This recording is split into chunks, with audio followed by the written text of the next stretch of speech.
What up, YouTube? Denny in Saigon. Thank you for watching my video. It's very kind of you. You got a truck right on my taillight. My name's Denny, and I'm a teacher here in Ho Chi Minh City, Vietnam. I'm from the USA, the great state of Indiana. Now I'm an expat. I'm living overseas. If you don't know where Vietnam is, it's on the other side of the planet. It's on the opposite side of the planet as the USA. When I call my mom, she's 12 hours away.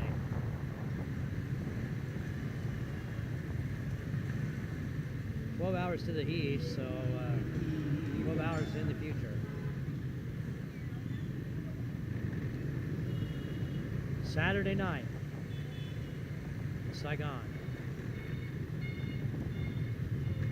It's a little rainy. We are in the rainy season right now. Probably continue to rain until at least November. Rainy season lasts a few months here, several months. I gotta take a leak in the very worst way, but I'm kind of holding it. I got a little bit of ways to go. I can pull over and pee anywhere. One of the cool things about being in Vietnam is you can just pull over and take a leak, drop your pants, and poop in the street if you want. You probably wouldn't like that too well. But it's okay in San Francisco. It's no problem. I've seen people drop their pants in the street here, though.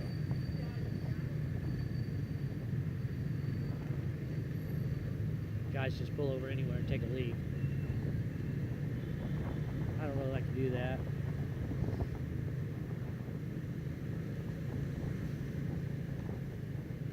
Drank a lot of coffee today. Vietnam is a real coffee culture. It's a coffee country, and they have a lot of coffee. They grow coffee here. They export a lot of coffee, and they make good coffee here. There's quite a bit of different coffees that they make that are damn good. They got every coffee shop, the big coffee shop, Starbucks, the coffee house. I forget the one I like. I'll think of it in a minute.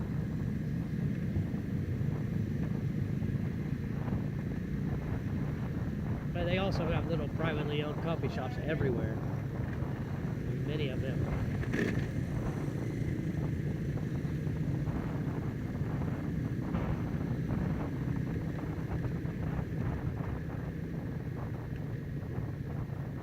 A lot of hot girls. A lot of beautiful women in Vietnam. Man, it blows my mind.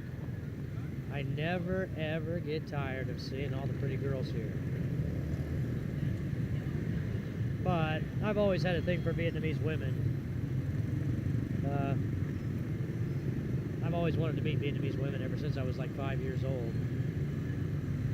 And I can honestly say they impress me.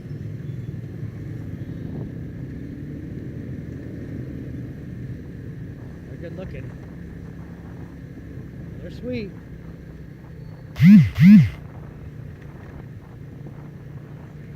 Something's wrong in the USA, all Western countries. The culture is messed up somehow. Man, she's a cutie. Real cutie. The women in the USA, you know, I'm not putting them down.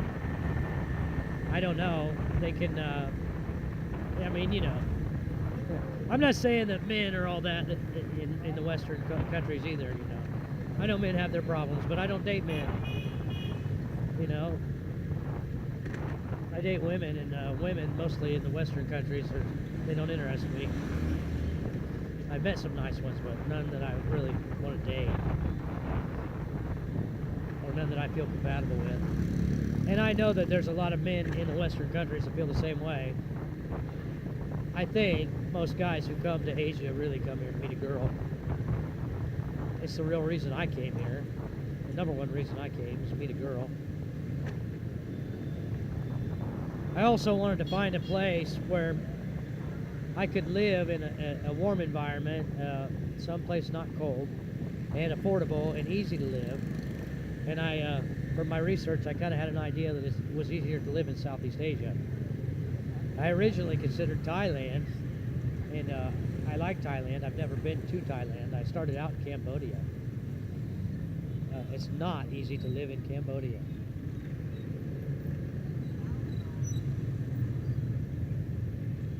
At least I didn't think so. It is easy to live in Vietnam, though.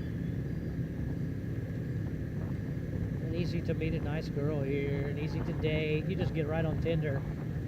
Just get on Tinder, and you can just date and keep on dating until you meet the right girl.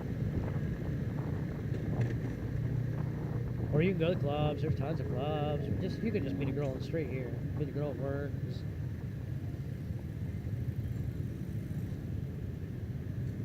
It's pretty easy to meet girls in Southeast Asia. When I was in Cambodia, I'd only been there for a couple days. I was staying in this hotel on the top floor, and there was a knock on my door, and I opened the door, and a little lady, cute little girl, come running in the room, and she grabbed me around the waist. She stayed for about 2 weeks, and she didn't speak any English, though. None at all. Not a word. But she tried. She tried to speak some English with me, and I had a girlfriend online at the time. She left, took off back to her home, but she worked at the hotel, I think, and she was staying with me. I don't think she was supposed to be staying with me, but the maids in the hotels there, they kind of, they live at the hotel, and then they work there too. But whatever, I had a good time with her. She was cutie. Khmer women are pretty hot too, no doubt about that. Southeast Asia is blessed with beautiful women. Thai girls are super hot. But I knew about Vietnamese women since I was 5, because I saw them on my TV when I was a little kid. There was a lot going on in Vietnam, and it was on TV a lot. I can remember it. And I've always had a thing for Asian girls. I love Asian girls. They're the cutest girls, really. But they also have nice personalities. And even though I know, the Western feminist mindset would term them as submissive, but Asian girls, Vietnamese girls are not really submissive. I wouldn't call them submissive, but feminine. They're more feminine than the Western counterparts. They're pretty feminine. They're pretty comfortable in their role as women. Pretty comfortable in a dress, high heel shoes. They rock the high heel shoes all day and all night long. Don't take them off. Or flip-flops here, or no shoes at all. I haven't worn socks for months now. Just a couple times when I had to, I just take them right off again. My shoes, I think they're under my suit. I haven't seen them for a long, long time. But when I go back to the USA, first thing I'm gonna have to do is go to Walmart. Yeah, I know. I'm gonna have to go to Wally, I'm gonna have to buy shoes, I'm gonna have to buy socks. I'm gonna have to buy long pants, probably. I got a couple pair. I'm gonna have to buy long underwear, man. You gotta wear long underwear. In Indiana, you gotta wear long underwear. In Vietnam, we don't wear underwear.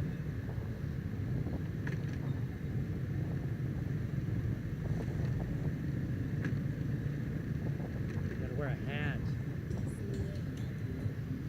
You always see me in a hat in Indiana.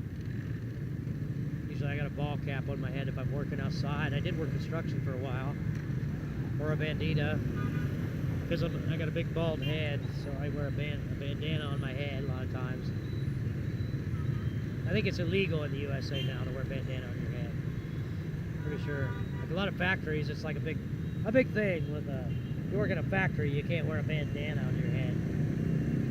They'll throw a fit. They'll act like you committed some sort of a big offense. Put a bandana on. Very serious situation. Gang colors or some crap. They'll make up something. I hate the factories in the USA. I've worked in a few factories. I hate every minute of that. I don't like the employers. Most of them are complete jackasses. Most of the people that get to manage the people that work in factories, those people are complete jackasses. They make up the dumbest rules, like the no bandanas, and then they make you. I actually worked for one factory. They had me decked out, man. I had to wear the steel-toed boots. I had to wear the pants. I had to wear the t-shirt, a blue t-shirt. I had to buy that. I had to buy 5 of them. I had to wear the smock. Had a smock over that, a white smock. I had to wear a safety glasses. I had to wear earplugs. I had to wear a hairnet. I had to wear a hat, like a ball cap. It's part of the uniform. They gave it to you, but you had to wear that freaking hat. And see, is there anything else? There's probably some other things, like the beard net. I mean, they just went on and on, man. 20 accessories so that you could work in the damn factory. And it was the worst factory I ever worked in, too. It was terrible. It was awful. Really bad. It was a 12-hour shift, so you could make some money, you know, but the break room was a 5-minute walk from my machine, 5 minutes away now, and the breaks were 10 minutes long. So what do you think happened? What do you think happened to Denny? Every time Denny would go, I'd go to the run. They're not supposed to run because they're standing right there and they're pointing at the sign, don't run. And you run to the break room and you stand in line, get a cup of coffee. It's real piping hot. You sit down. You don't even get to sit down. You haven't even taken a drink yet because it's so hot it burned you. And the bell rings. You got to run back. Time to run back. You never even get to drink your coffee. Complete joke. I mean, it was insanity.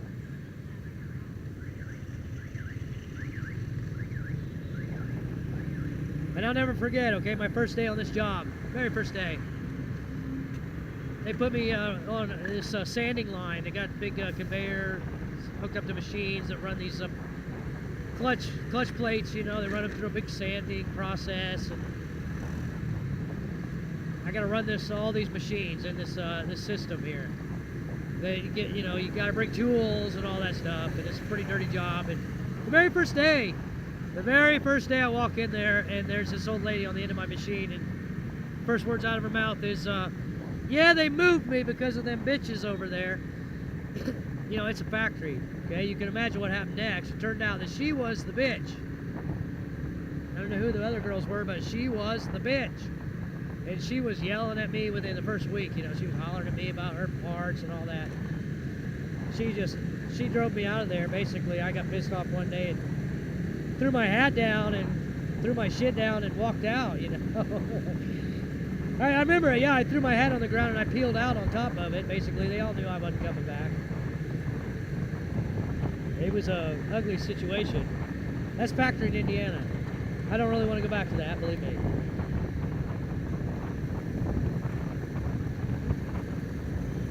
Anything but that, please.